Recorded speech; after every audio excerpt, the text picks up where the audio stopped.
모두 합장하시기 바랍니다.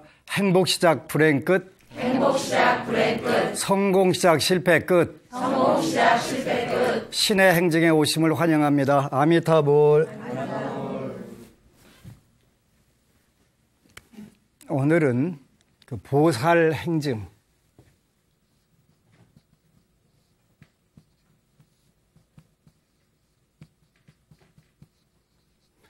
보살은 뭘 실천해야 되고 뭘 증득해야 되냐 이런 건데요. 이제 대표적인 경전은 이 보살에 대한 경전은 첫 번째가 금강경이 있어요. 우리나라 불자들이 제일 좋아하는 금강경이 있고, 보살은 어떻게 살아야 된다 하는 부분 하는 거지. 그 다음에 그 신앙경전으로는 지장경이 있고요. 내용은 똑같아요. 보살은 어떻게 이 마음을 머물고 어떻게 항복받아야 되냐 요 내용인데, 여기는 금강경은 수보리 존자에게 하신 법문이고, 여기는 제가 불자였던 제가 제자로부터 시작된 거기 때문에 내용은 똑같으면서 표현 방법은 달라요. 그래서 보살은 어떻게 머물고 어떻게 그 마음을 항복받아야 되겠습니까? 이렇게 이제 질문을 하고 그걸 실천하는 거예요.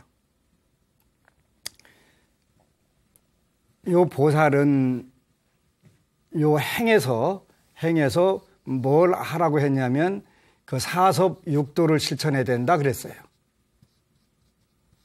간치자로는 또 그렇다 이렇게 이제 귀를 2개 더 안 그려 놓고서 이렇게 하고서 사섭법과 육바라밀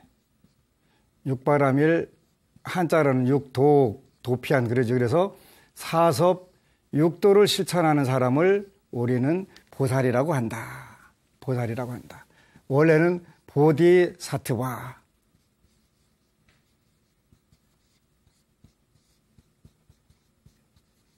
이렇게 되는데 줄여서 보리, 여기에 살타, 더 줄여서 보살, 이렇게 줄여갖고 이게 보살이 되는 거예요.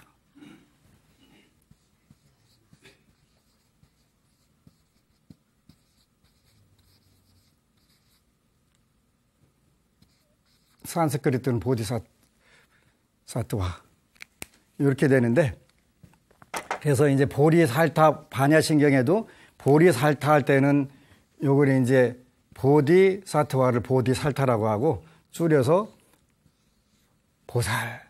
이 보리라고 하는 것은 깨달았다, 아니면 깨달음을 추구한다, 그래서 각이라고 표현하고, 그 다음에 살타는 유정, 그런 뜻이 유정.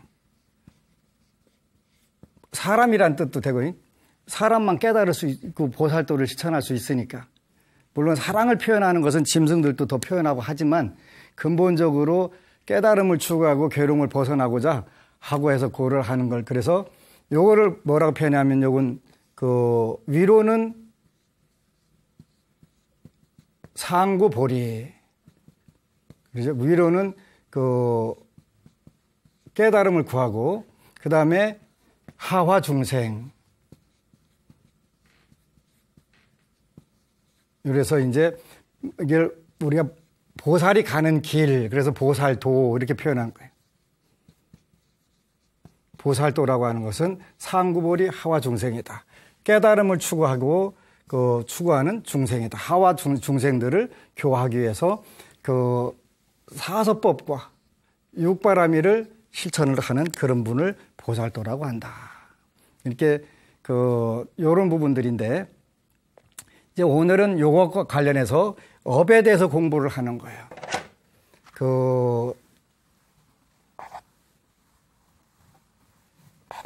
수보리 존자가 어느 날 부처님께서 식시에 옷을 딱 입고 바루를 들고 사위대성으로 들어가서 차례대로 걸식을 하고 다시 환지본처 기원장성사로 돌아와서 공양을 드시고 발을 씻고 자리를 잘 펴고 앉으셨다. 이런 걸 딱 보여주셨단 말이에요. 그러니까 우리가 야구할 때 보면 사인을 보내잖아요. 탁 하다가 공을 삐뚤어 던져라. 아니면 반드시 던져라. 어떻게 던져라. 이렇게 사인을 하잖아요. 그러면 그렇게 던지는데 말하자면 감독이신 석가모니 부처님이 이렇게 해갖고 이제 딱 하다가 탁 여기다 이렇게 이제 금가경의 법회인유분 딱 그렇게 하면서 근데 이제 그거 딱 보고 있다가 딱 그 많은 제자 중에서 수보리존자가 딱 보고서 이번에는 직구를 어떻게 던지라고 하시네. 요즘은 돌직구라는 얘기도 있대요. 오늘은 돌직구를 하나씩 날리자 그래가지고 선현 개청분 해갖고 이제 선현이 누구냐면 수보리존자니까 수보리존자가 탁 일어나서 돌직구를 탁 갖다가 잡고서 딱 던진 게 뭐냐면 발 안우 따라 삼맥삼보리 심자는 운하응주며 운하항복기 심인 있고 이렇게 본단 말이에요. 발 안우 따라 삼맥삼보리 심은 발심한 자는 어떤 마음을 내냐면 보리심. 이 보리심 중에서도 발 안 우 따라 삼맥 삼보리 심자는 어떻게 이 마음을 머물고 어떻게 이 마음을 항복받을까요? 라고 물었다는. 아니라고 하는 것은 아니다 그런 뜻이에요. 웃따라. 요거는 상이고 그러니까 아니다 하니까 무상 요거는 삼맥은 정등이라는 말. 바르다 아주 올바르다 정등. 요거는 바를 정자고 보리는 깨달을 각자니까 보리 무상 정등 정각의 마음을 댄 자는 이 마음을 어떻게 항복받고 이 마음을 어떻게 머무를까요? 이렇게 질문. 그게 순서는 은하응주며 은항복이니까 어떻게 머물고 첫 번째 머물고 그 다음에 어떻게 항복받을까요? 이렇게 썼어요. 어떻게 머물고 어떻게 항복받을까요? 팔보리심을 한 보살은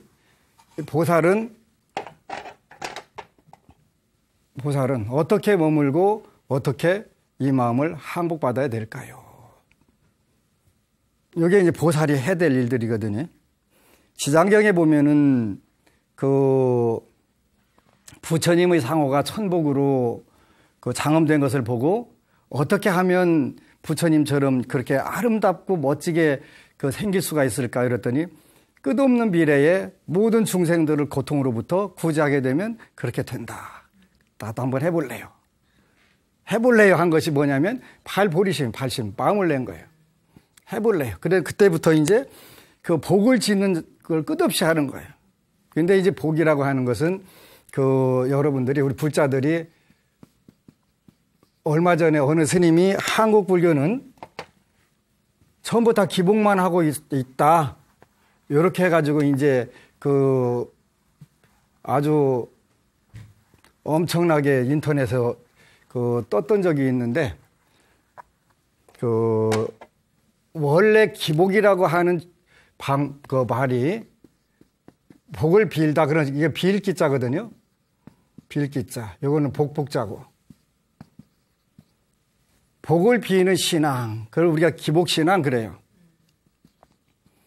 원래 기복 서양적 정의로 해서는 자기네 교주께서 가르친 가르침에 대해서는 전혀 생각을 하지 않고 오직 현실적으로 자기 욕심만 채우려고 하는 신앙 행위를 기복신앙이라고 한다.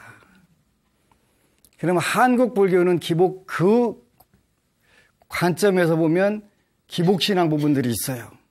왜냐하면 부처님이 5계를 지키라고 했는지 안 했는지도 모르고 부처님이 인과법을 말씀하셨는지도 모르고 그냥 오로지 관세음보살, 오로지 지장보살 불러가지고 내가 현실적으로 소원만 성취해야 되겠다. 요거는 서양적 그 용어, 개념 용어로 볼 때는 기복신앙이 되는 거예요.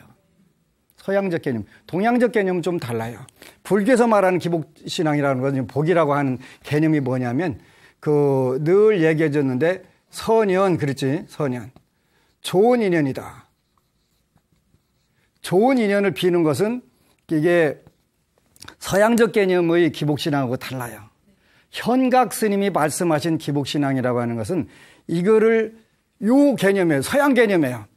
서양 개념인데 오늘날 한국 불교에서 제가 볼 때도 또 마찬가지지만 스님들이 저걸 할 경우가 있어요. 불교 부처님 가르침에 대해서는 전혀 실천하지 않고 신도들도 전부 다 그거 하지 않고 오로지 관세음보살, 지장보살만 부르면 소원 성취한다. 그거 하나 가지고 포교를 한다면 이거는 틀림없이 서양적 개념의 현각 스님이 걱정하는 기복신앙이 되는 거예요. 현각 스님이 걱정하는 기복신앙. 우리나라 한국 불교에 지금 굉장히 많이 팽배해 있어요. 모든 것을 전부 돈이라고 하는 건 유한한 거예요. 나는 그 몇백억씩 가지고 묻다 죽을 때 그 정말 억울할 것 같아서 나는 그 돈 못 먹겠대. 그거 놓고 가려면 어떻게 버는 돈인데 그걸 놓고 가. 그래서 출가 제자들은 정말 재생명리에 자유로워져야 돼요. 그렇다고 내가 자유롭다는 얘기는 아니에요. 나는 좀 더 있었으면 좋겠어요. 할 일이 많은데 이게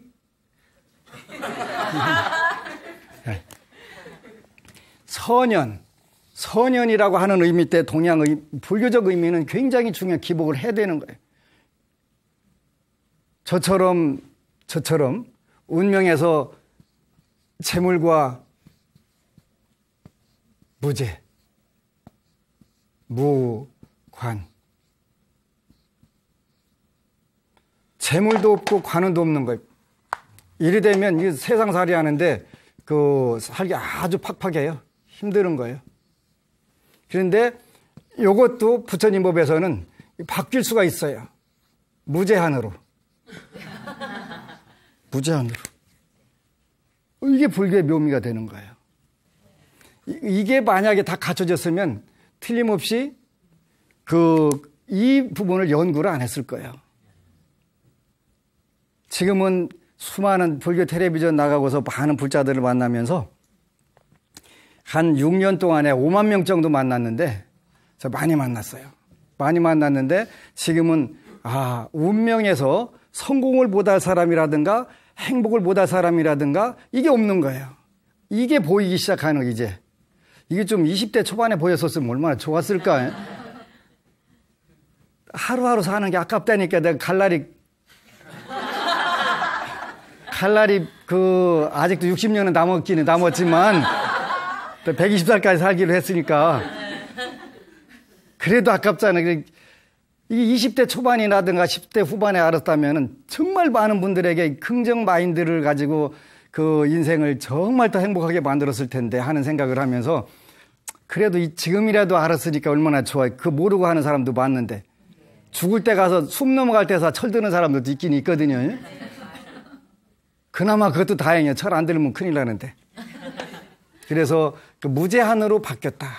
무제한으로 바뀌더라. 그래서 이게 선연이라고 하는 우리가 비는 것은 요건 잘못이 아닌데 그렇더라도 출가 제자가 재생명리의 최고의 가치를 둬서는 안 된다. 그러면 제가 불자는 두어라. 그쪽에다 두어라.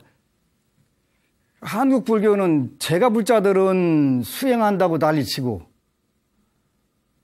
스님들은 돈 모으는데 난리치고 이러면 안 되는 거예요.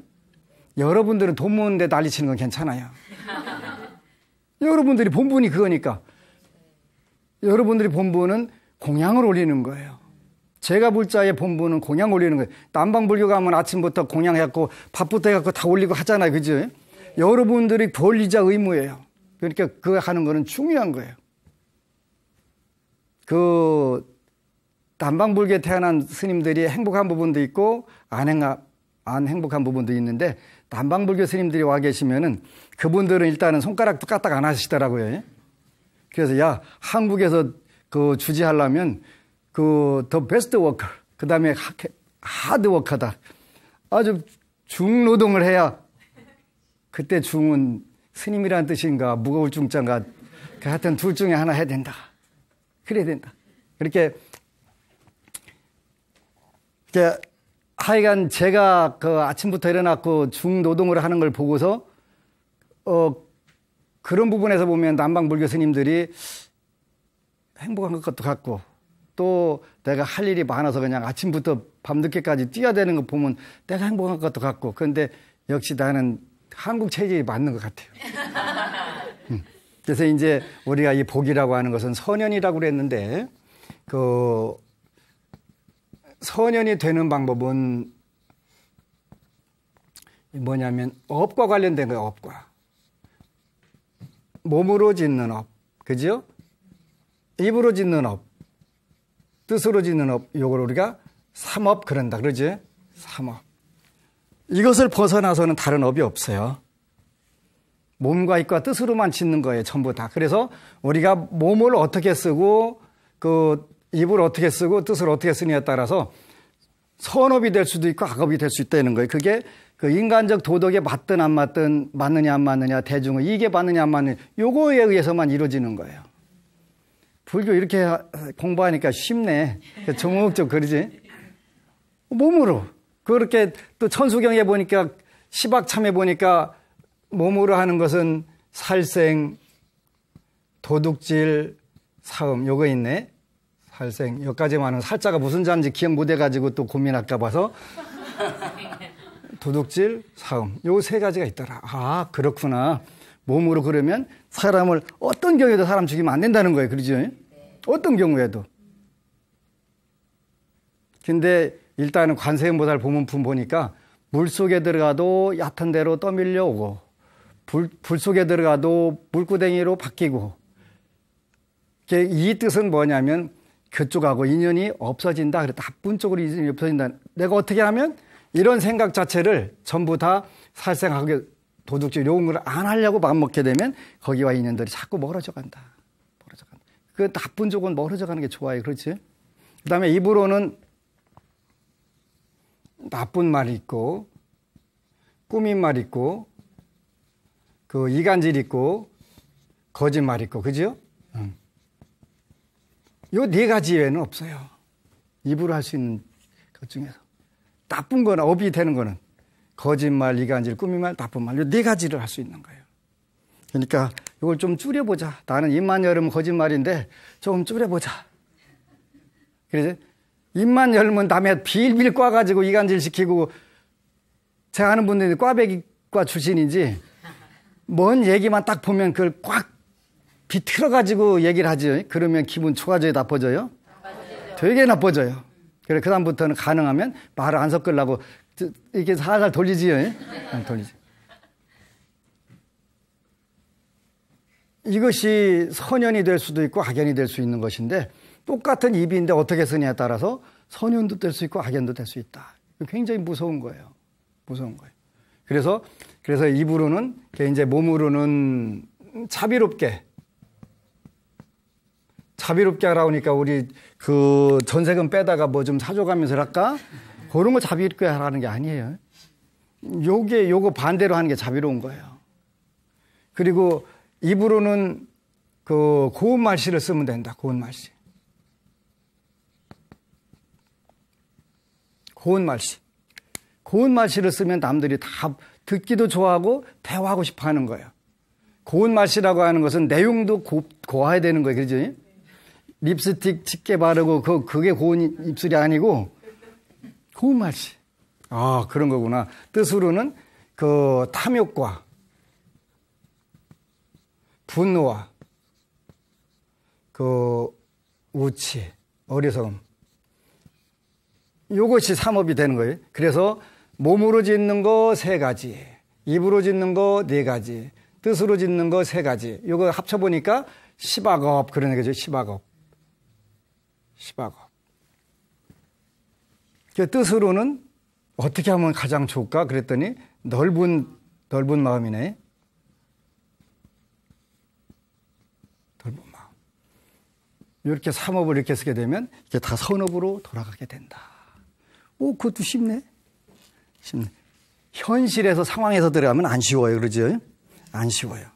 그래서 이거를 여러분들이 늘 기억을 해야 되는 거예요. 늘 기억을 해가지고 또 생각하고 또 생각하고 또 생각하게 되면 이런 거구나.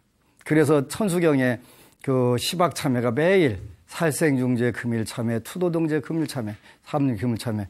근데 한자를 그러니까 뭐 선지겠는지를 몰라가지고 가물가물하게 되니까 그 한글로 하는 게 훨씬 더 마음에 잘 새기게 되면 그 생각하면 이거는 선업이다, 악업이다.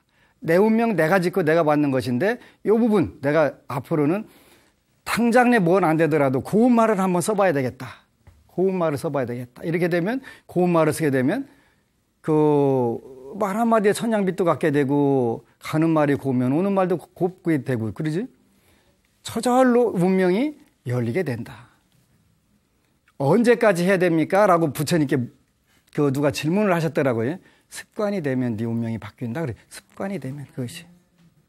습관이 된다는 뜻은 무슨 뜻이냐면 딱 때려도 이씨 하고 하는 게 아니라 딱 씩 웃어가면서 그랬어 하고 그게 이제 습관의 힘이라는 걸 보면은 습관은 언제 그 본성이 드러나냐면 결정적인 때 다시 본성으로 돌아나온 거예요. 담배 끊었는데 열받아갖고 다시 피게 되잖아요. 결정적인 때.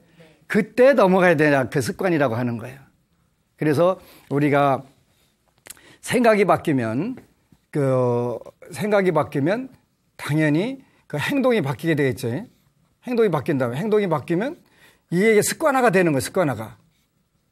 습관화가 되고 이 습관이 바뀌게 되면 이게 드디어 이제 운명이 바뀌게 된단 말이에요. 운명이. 그러니까 운명까지 바뀌어야 습관이 바뀌었다.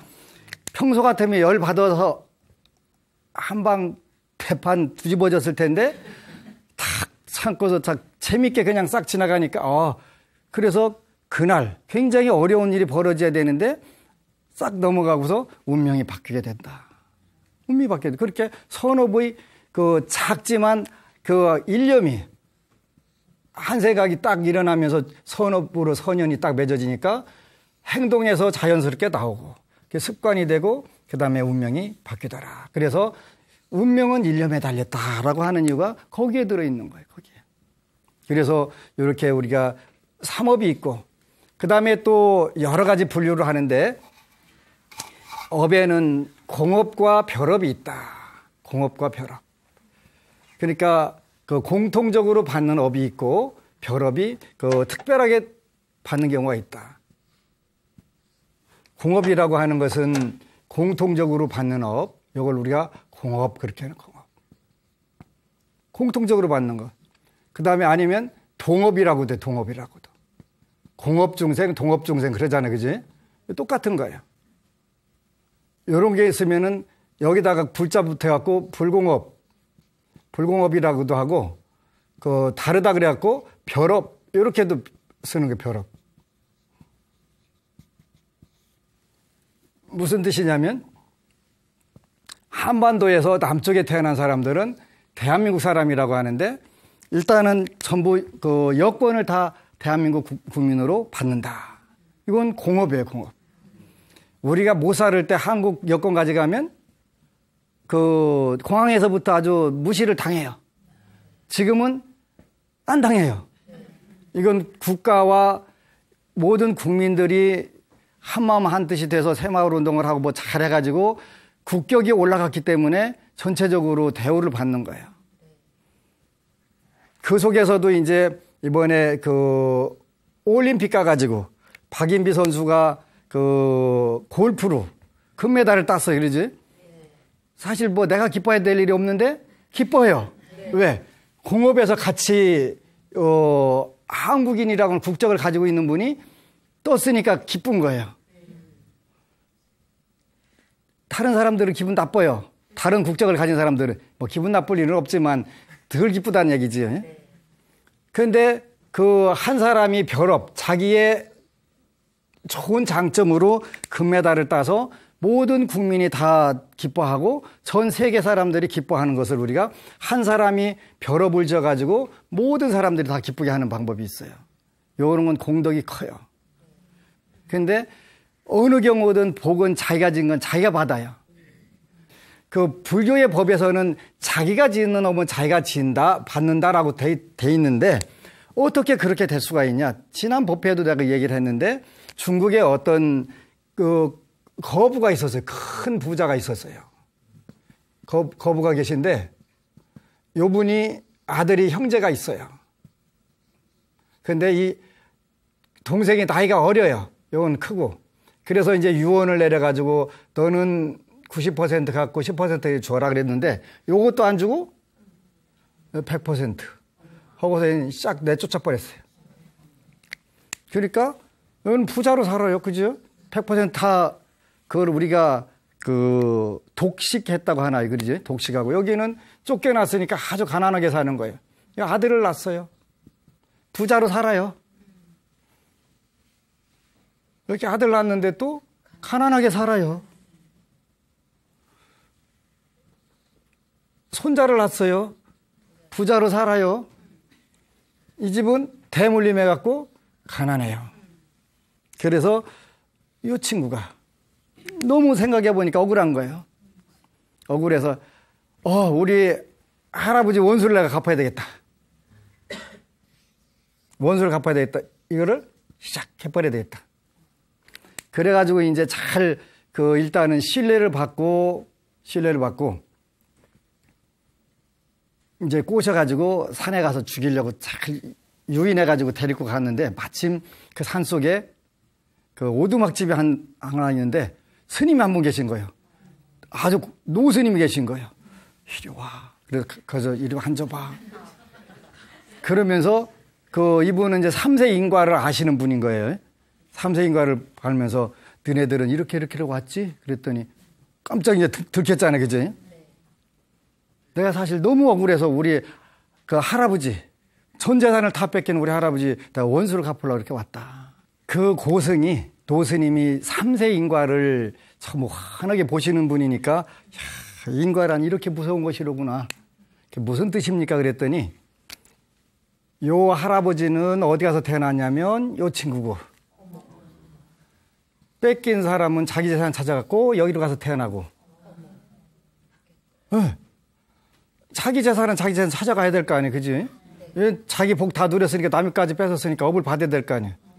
이렇게 태어나 있는데 우리는 모르잖아요. 그지? 모르니까 무조건 원망만 하는 거예요.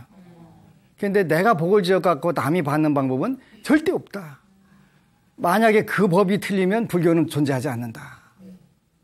인과가 틀리는데 그 어떻게 존재할 수 있어요? 그래서 무조건 우리 사회에서 현재 한국은 분노라고 하는 그 코드로 살아가는데 분노할 거 없어. 왜 없냐면 본인이 금생에 복을 많이 지어서 공덕 포인트를 많이 쌓고 부잣집 가 태어나면 되는 거예요. 내가 늘 여러 번 강조했는데 인생을 미국에서 100% 성공하는 방법이 있대. 어떻게 태어나냐면 재벌그룹 오너 집에 가서 태어나면 돼.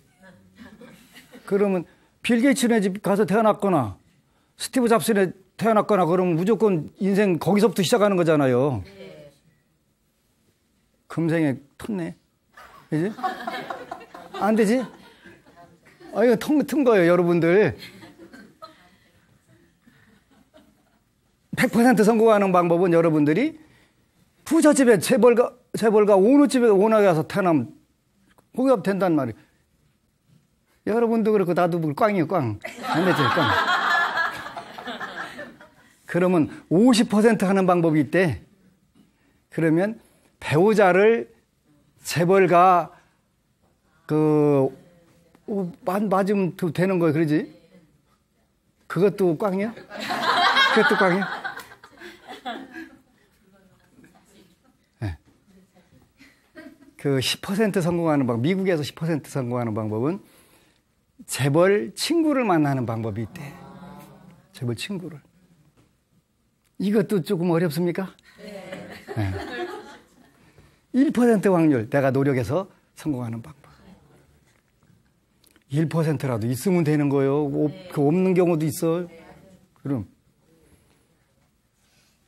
그러니까 자기가 선업을 짓고 자기가 받는 것이기 때문에 저 사람은 부잣집에 태어나서 재수가 좋아서 부잣집에서 태어나는 것 자체가 선연이라니까, 복이라니까. 그렇게 그 사람들을 질투하고 시기할 게 아니고 나도 복을 지어서 다음 생에 가서 태어나지. 그러면 되잖아요. 내가 아는 어느 분이 아들한테 아들아 너는 소원이 뭐냐? 아빠 저는 금생에 제 소원은 텄습니다. 그럼 뭔데 그러냐 그랬더니 재벌 2세가 되는 게 꿈이었습니다. 아빠가 재벌 1세 아니니까 재벌 2세 안 되잖아요. 그 아버지가 그러면 네가 희망을 가질 수 있겠구나. 네가 재벌 1세가 돼서 네 아들을 재벌 2세로 만들어주면 되겠다. 그 방법 있잖아요. 있는 거예요. 방법이 있는 거예요. 그래서 공업과 별업인데 여기는 재벌가에 태어났다는 것은 공업이라든가 어떤 업이 있고 그곳에 태어났다 하더라도 둘이 유산 받는 게 다를 경우는 별업에 의해서 작용하는 거예요. 그 노래가 그런 거 있대요. 잘 살고 못 사는 것은 타고난 팔자지만 그래 뭐 사랑해요. 뭐 그런 노래 있대. 네. 네. 이게 정업과 그 공업과 불공업이 있다. 그런 업이 있는가 하면 또 정업과 정해지지 않은 업이 있다. 정업. 이미 정해진 업이에요. 이 정업하고 그 정해지지 않은 그 업이 있겠지. 정해지지 않은 업이 있다. 요거 정해진 업은 우리 인생에서 작용할 때는 지옥과 같은 고생, 그 악귀와 같은 배고픔, 축생과 같은 두려움, 이런 게 되는 거예요. 정업. 우리가 심리적이든 육체적이든 늘 요거 다 겪을 수 있어요. 그러죠? 겪을 수 있어요. 정업. 요거를 우리가 팔자소관, 그런 팔자소관.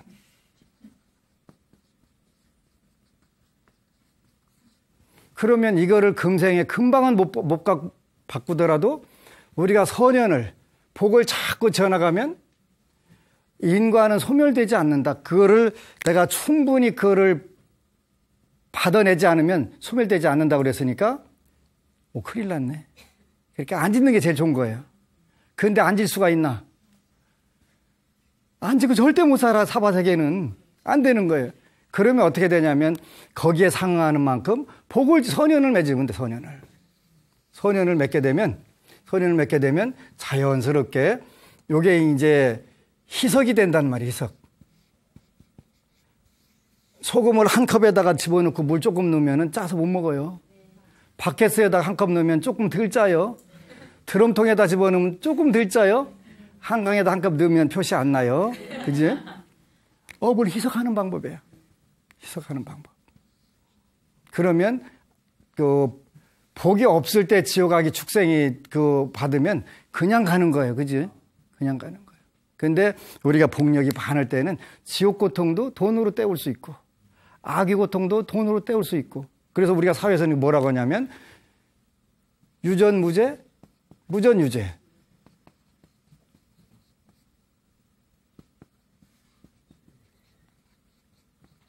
복력이 있으면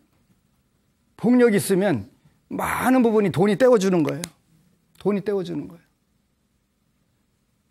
그러니까 이거를 부정하고 분노하고 괴로워하는 것보다는 나도 복을 지어서 내가 왕가에 태어나고 재벌가에 태어나야 되겠다 하는 복만 지어놓으면 또 그렇게 안 태어났다 하더라도 금생에 본인들이 그걸 읽을 수도 있고 하는 거니까.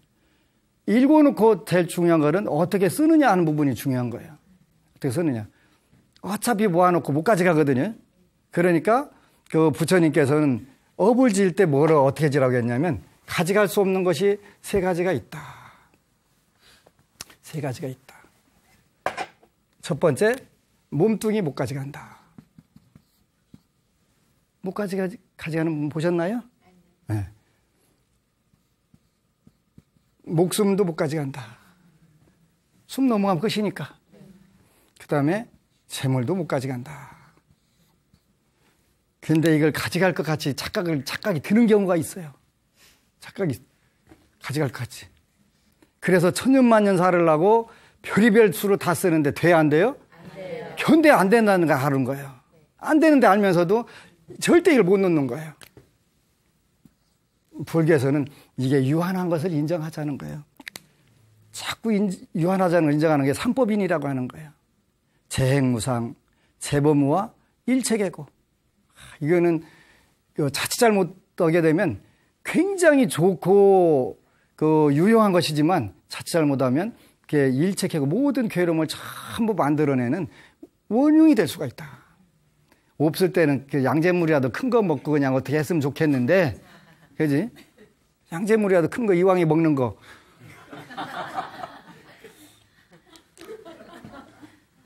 몸이 있을 때, 이 몸이 있을 때 계율을 지키고, 이 목숨이 있을 때 공덕을 짓고, 이 재물이 있을 때 복을 짓는다. 선업으로 바꾸는 방법이에요. 해보는 거, 해보는 거. 해보면 알아. 해봐야 돼. 해봐야 돼. 작든 크든 해봐야 돼. 하게 되면, 아, 이런 것이로구나. 이 정업, 정해져 있는 업들이 어느 순간에 전부 다 지옥이 천상으로 바뀌고, 아기가 아수라로 바뀌고, 숙생이 인간으로 바뀌고. 왜 그럴까? 지옥은 천상하고 대비가 되는 거고, 아귀는 아수라하고 대비가 되고, 축생은 인간 대비가 되는 거예요. 지혜를 연마할 수 있는 세계는 유일하게 인간에서만 가능한 거예요. 그래서 축생은 지혜가 없는 존재, 늘 두려움에 떠는 존재, 그런 존재가 되지. 그래서 이렇게 여러분들이 하나씩 업을 공부해 가는 거예요. 이런 선업을 여러분들이 지게 되면 금생뿐만 아니라 세세생생 가장 멋진 그게 되는데, 그 업을 받는 시기, 업을 받는 방법, 차이 이런 게 다 다른데, 그거를 기회가 되면 여러분들에게 이제 업은 언제 어떻게 받는지, 왜 똑같은 시간에 같이 지었는데 받는 건 다른지, 이런 건 이제 여러분들 그것도 알 수가 있어요.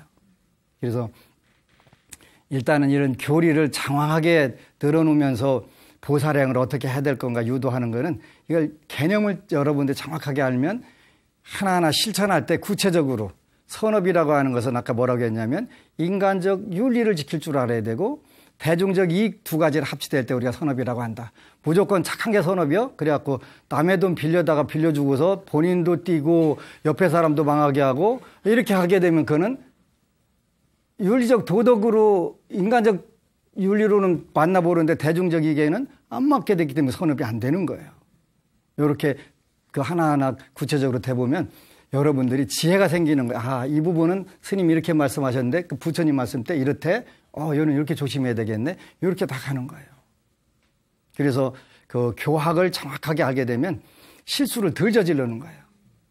안 저지르지는 않아요. 왜 그러냐면 업에 의해서 끌려가기 때문에 업은 져요. 짓는데 그 업이 받는 강도라든가 이런 부분들이 훨씬 달라지게 되는 거예요.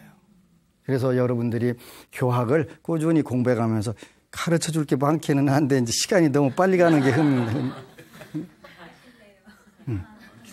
이렇게 그냥 너무 좋은 자료들도 많고, 또 해보니까 이거보다 더 좋은 게 없으니까 이거를 빨리 많은 불자들이 알고 자기 운명을 업그레이드 해갖고 살판난 삶, 신나는 삶, 재물이 됐든 건강이 됐든 또 명예나 직업이 됐든 또 자녀 문제가 됐든 이런 부분들이 정말 술술 진짜 살판났다, 이런 걸 우리가 부처님 법 천상락이라고 하고 극락이라고 하는구나, 이게 돼야 불교를 잘 믿는 거예요. 모쪼록 선업으로 순간적으로 어렵다 하더라도 선업을 짓는 마음이 자꾸 일어나게 되면 어느 순간에 그게 습관이 되고 운명이 바뀌어 있다는 걸 알게 돼요. 꼭 그런 불자가 되시기를 축원합니다. 아미타불. 그리고 여러분 사랑합니다.